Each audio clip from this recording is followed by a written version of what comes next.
My family went on a lot of road trips when I was a kid.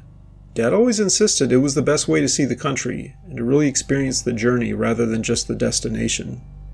Mom would pack sandwiches and snacks, and my brother and I would be in the back seat, arguing over who got the window. Those trips are some of my fondest memories. But there was one trip that stands out, and in a bad way. It was the summer I turned 13, and we were driving to the coast. The weather was sweltering, and the air conditioning in our old station wagon was barely working. We were on a long stretch of highway, surrounded by cornfields that seemed to stretch on forever. I remember it was getting late, and we were all tired. Dad pulled into a roadside motel, the kind with flickering neon lights and a vending machine that looked like it hadn't been restocked since the 70s. We all went to our rooms, but I couldn't sleep. I kept hearing strange noises, like someone was walking around outside our door. The next morning we got back on the road, but something felt off. The sky was overcast, and the fields looked different, somehow, I'm not sure how. It was like we were driving through a completely different part of the country. Eventually we had to stop at a gas station, and Dad went inside to pay. I got out to stretch my legs, and that's when I saw it.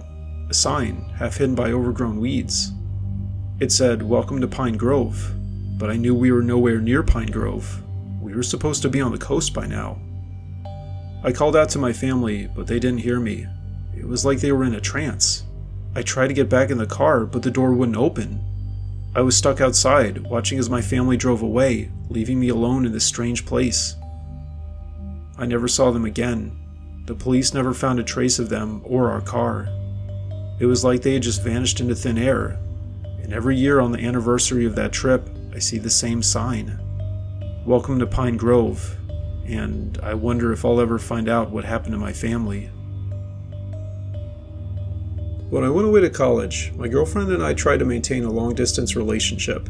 It was tough, but we managed to stay connected through video calls and frequent visits. During one of my breaks, we decided to take a road trip together, just the two of us. It was supposed to be a fun adventure, exploring new places and creating memories. We set off on a sunny morning, driving along the winding roads, the windows rolled down and the music blasting. We stopped at a quaint little diner for breakfast, where we laughed and talked about our plans for the future. As we continued our journey, the sky began to darken, and a thick fog rolled in, making it difficult to see more than a few feet ahead. We decided to take a detour, hoping to find a clearer route. That's when we saw it, a small, run-down motel on the side of the road. It looked like something out of a horror movie, but we were tired and desperate for a place to rest. We pulled into the parking lot, the gravel crunching under our tires. The motel lobby was dimly lit, and the air was thick with the smell of mildew. The receptionist, a strange, pale man with sunken eyes, checked us in without saying a word. Our room was just as unsettling as the rest of the place, with peeling wallpaper and a flickering light bulb. As we settled in, or at least tried to settle in, strange noises began to echo through the halls. At first we tried to ignore them, but the fear was growing inside us. Eventually we decided to leave, to get back on the road and find a better place to stay. But to our horror, when we tried to start the car, it wouldn't turn over. We were trapped. The night grew darker and the noises grew louder. We huddled together, too scared to move. Suddenly, the door to our room burst open, and the pale man from the front desk stood before us, his eyes wide with madness. He lunged towards us, and we screamed, running for our lives. We sprinted through the motel, the walls closing in around us. We could hear the man's footsteps following close behind. Eventually, we burst out of the back door and into the night, the fog enveloping us like a shroud. We ran blindly, our hearts pounding in our chests. Finally, we saw the headlights of a passing car. We flagged it down, and the driver, a kind older woman, took us to the nearest town. We never spoke of that night again, but the memory of the motel and that pale man haunted us for the rest of our lives. This one time I had to make a longish road trip to attend this professional development conference, and though I'm not 100% convinced what I saw was real, it's still the strangest experience of my life by far. I was driving through the desolate countryside, the road stretching out endlessly before me. The sun was setting, casting long shadows across the road. I was alone, the only car for miles around. As I drove, I started to notice something strange. The trees lining the road seemed to be moving, their branches swaying in an unnatural way. I turned up the radio, trying to distract myself from the eerie sight, but the music only seemed to make it worse. Then, out of the corner of my eye, I saw something. A figure, standing by the side of the road. I couldn't make out any details, but there was something about it that made my skin crawl. I stepped on the gas, speeding past the figure as quickly as I could. But it didn't stop there. As I drove, I saw more figures, standing by the side of the road, watching me as I passed. They were everywhere, their faces hidden in shadow. I was beginning to panic, my heart racing. I drove faster, desperate to reach my destination, but the figures kept appearing, more and more of them. I was sure they were following me, their eyes locked on my car as I sped past. Finally, after what felt like hours, I saw the lights of the conference center in the distance. I pulled into the parking lot, my hands shaking on the wheel. I got out of the car, looking back at the road. The figures were gone, as if they had never been there at all. I tried to tell myself it was just my imagination, but I couldn't shake the feeling that something strange had happened on that road. And even now, years later, I still can't explain what I saw that night. I work in HVAC, and because we service a rural area, sometimes I end up driving a few hours at a time on service calls. Today was no different. It was a particularly long drive to a remote farmhouse, and the sun was setting as I pulled into the driveway. The house looked eerie, with overgrown vines creeping up the walls and a rusty old truck parked out front. As I stepped out of my van, I noticed the front door of the house was slightly ajar. A chill ran down my spine, but I had a job to do. I knocked on the door, but there was no answer. I called out, but my voice echoed through the empty house. I pushed the door open and stepped inside, my heart pounding in my chest. The house was dark and smelled musty. I turned on my flashlight and started to search for the HVAC unit, but as I moved through the house, I couldn't shake the feeling that I was being watched. Suddenly, I heard a creaking sound from upstairs.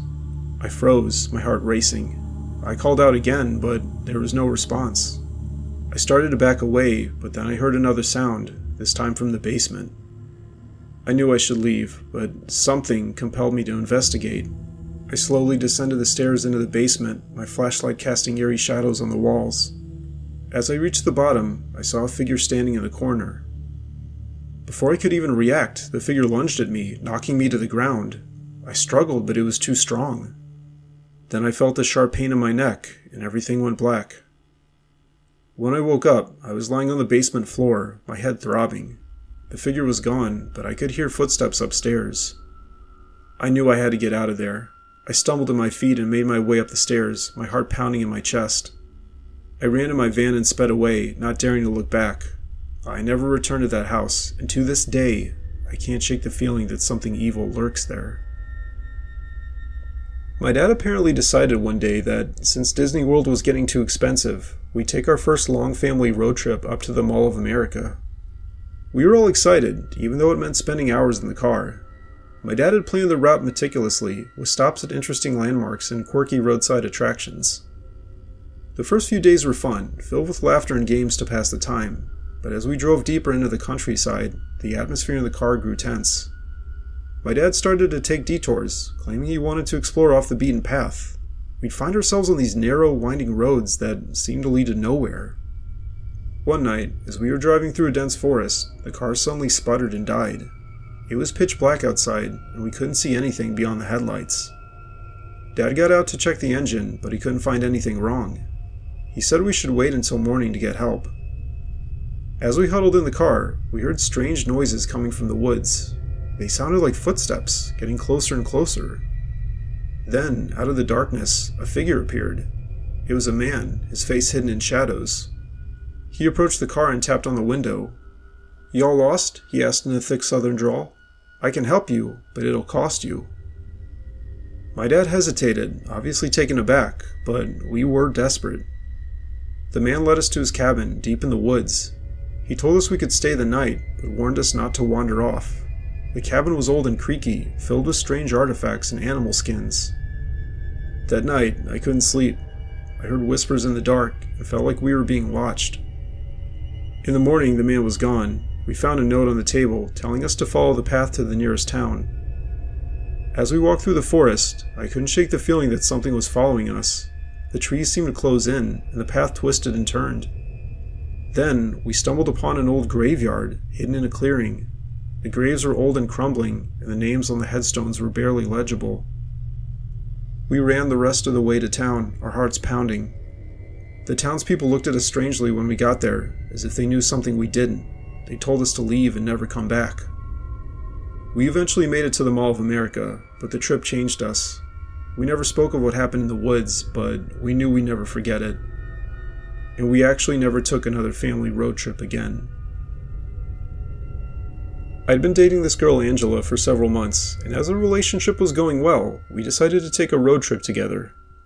Not a super long vacation, but just us on the road and making a few stops over the span of 2 days. However, I had no idea about Angela's dark secret. We set off on a Friday evening, the open road ahead of us and the promise of adventure in our hearts. The first day was perfect. We laughed, we talked, we sang along to the radio. Angela seemed so carefree, so full of life, and honestly, that's the thing I like most about her. But as the sun set and the shadows lengthened, I began to notice a change in her. She grew quieter, more withdrawn, her eyes fixed on the road ahead. As night fell, we pulled into a small motel on the outskirts of a tiny, forgotten town, the kind of place where the neon sign flickers and the rooms smell faintly of mildew. Angela insisted on taking the room farthest from the road, claiming she wanted peace and quiet. In hindsight, it was a pretty odd thing to say, but I didn't think much of it at the time. Then that night, as we lay in bed, I heard Angela whisper in her sleep. I couldn't make out the words, but the tone was unmistakable. Fear, and desperation, and something else, something darker. I tried to wake her up, but she just mumbled and turned away. The next morning, Angela was gone. Her clothes, her bag, everything, all gone. I searched the room, the parking lot, but there was no trace of her. I was about to call the police when I noticed a small, crumpled piece of paper on the nightstand. It was a note in Angela's handwriting. I'm sorry. I thought I could outrun it, but it's always there, waiting. Don't try to find me, it's better this way. I didn't know what to make of it, but I knew I couldn't just leave. I had to find her, and to understand what the heck was going on. I drove back to the town, asking around, but no one had seen her. It was as if she had vanished into thin air. Then, as I was about to give up, I saw her. Angela, standing on the edge of a cliff, her back to me. I called out to her, but she didn't turn around. I ran towards her, but it was too late. I was expecting her to step off, but instead she just vanished into thin air. I ran up to the cliff, being careful not to fall off, and looked down, but there was nothing below. She had completely vanished. In the end, I never found out what Angela's dark secret was. Maybe it was something she carried with her, a burden too heavy to bear. Or maybe it was something she left behind, a part of herself she couldn't face. But I know one thing, I'll never forget that road trip, or the girl I thought I knew. I'd never picked up a hitchhiker before, but as I was driving home from college for the holidays, it was raining heavily and I saw a girl that looked to be my same age stranded by a car. She was soaked to the bone, her clothes clinging to her body. I pulled over and rolled down the window, asking if she needed help. She nodded, her teeth chattering from the cold. I opened the passenger door and she climbed in, thanking me profusely. Her voice was soft and melodic, and her eyes, a deep blue, seemed to look right through me. She introduced herself as Lily and told me her car had broken down. She was apparently heading home too, to a small town just outside of mine. As we drove, the rain pounded against the car, creating an eerie atmosphere. Maybe it's just the situation, but Lily started to tell me about her life. Her voice was captivating in an odd way. She spoke of her dreams, her fears, and her loneliness. I found myself drawn to her, her vulnerability making her even more beautiful. As we approached the town, she asked if I could drop her off at a nearby motel, as her parents were out of town.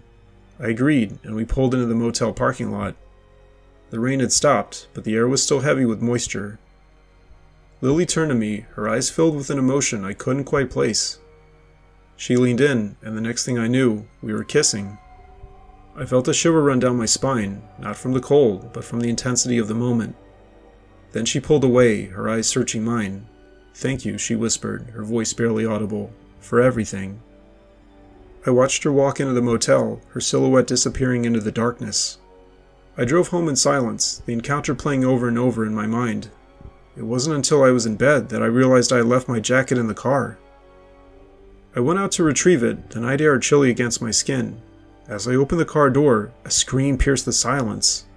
I ran towards the motel, my heart pounding in my chest. I found Lily, her eyes wide with terror, pointing towards the motel room. The room was empty, but on the bed lay a note. "Thank you for the ride. I'll never forget you." It was signed with a single initial, L. I never saw Lily again, but I never forgot her either. The memory of her haunted me, a ghost of a girl who had left a part of herself with me that night. I'm not 100% sure that it was even real, but the emotions I felt will always stay with me. I was driving back from work one day, and the weather was decidedly very bad. Rain was pouring down in torrents, making it difficult to see more than a few feet in front of my car. The wind howled like a vengeful spirit, and the road was slick with water. I had been driving for hours, and my eyes were starting to droop from exhaustion. I knew I should pull over and find a motel for the night, but the thought of being out in this weather any longer than necessary was unbearable. As I drove, I noticed a figure standing on the side of the road. It was a woman, dressed in a thin white dress that clung to her body in the rain. Her long, dark hair was plastered to her face, and she looked utterly miserable. I pulled over and rolled down my window. "Do you need a ride?" I called out. She nodded gratefully and climbed into the passenger seat. "Thank you," she said, her voice barely audible over the sound of the rain. "My car broke down a few miles back, and I've been walking for hours." I turned up the heat and handed her a towel from the back seat. "Here, you can dry off a bit." She smiled gratefully and began to dry her hair. As she did, I couldn't help but notice how beautiful she was. Her skin was pale and flawless, and her eyes were a deep, piercing blue. I found myself feeling strangely drawn to her, as if she had some sort of magnetic pull. As we drove, we talked about everything and nothing all at the same time. She opened up to me about her life, her dreams, and her fears. In turn, I found myself opening up to her in a way I hadn't with anyone else. It felt like we had known each other for years, not hours. As we drove deeper into the night, the rain began to let up. The moon peeked out from behind the clouds, casting a silvery light over the landscape. I glanced over at the woman, and my breath caught in my throat. She was even more beautiful in the moonlight, her skin glowing like alabaster. I felt a sudden, overwhelming desire to touch her, to feel her skin against mine. I'll leave what happened next up to the imagination. Eventually, we just relaxed together, listening to the rain pounding on the roof of the car. "Thank you," she whispered, "for picking me up and for being there for me." I smiled and told her, "You're welcome." As we drove the rest of the way home, I couldn't shake the feeling that something wasn't quite right. The woman began to seem distant, almost distracted, and when I pulled up in front of her house, she got out of the car without saying a word. I watched as she walked up the path to her front door, her white dress now stained with mud. She turned and looked back at me, and for a moment, I could have sworn her eyes glowed red in the darkness. I shook my head and drove away, trying to convince myself that it was just my imagination, but as I drove, I couldn't shake the feeling that I had just made a terrible mistake. I was, and still am, a regional manager for a larger grocery store chain, and as such, I have to drive a lot as part of my job. One evening, after a particularly long day of meetings and store visits, I found myself driving down a deserted stretch of highway in the middle of nowhere. It was late, and the only light came from the moon in my headlights. As I drove, I noticed a car in my rearview mirror, its headlights growing larger as it approached. I didn't think much of it at first, until it was right on my tail, flashing its lights at me. I slowed down to let it pass, but it stayed right behind me, the driver honking his horn and flashing his lights. I started to get nervous. I sped up, trying to put some distance between us, but the car kept pace. I could see the driver now, a man with a menacing look on his face. I decided to take the next exit, hoping to lose him in the maze of back roads. Unfortunately, the car followed me off the highway, and now we were driving on a narrow, winding road with no streetlights and no other cars in sight. I was getting more and more scared, my heart pounding in my chest. Suddenly, the car behind me swerved and pulled up alongside me. The driver rolled down his window and shouted something at me, but I couldn't hear him over the sound of the wind. I saw him reach down for something, and I panicked. I slammed on the brakes, and the car behind me shot past me, disappearing around a bend in the road. I didn't wait one moment to see if he would come back. I turned around and headed back to the highway, driving as fast as I dared.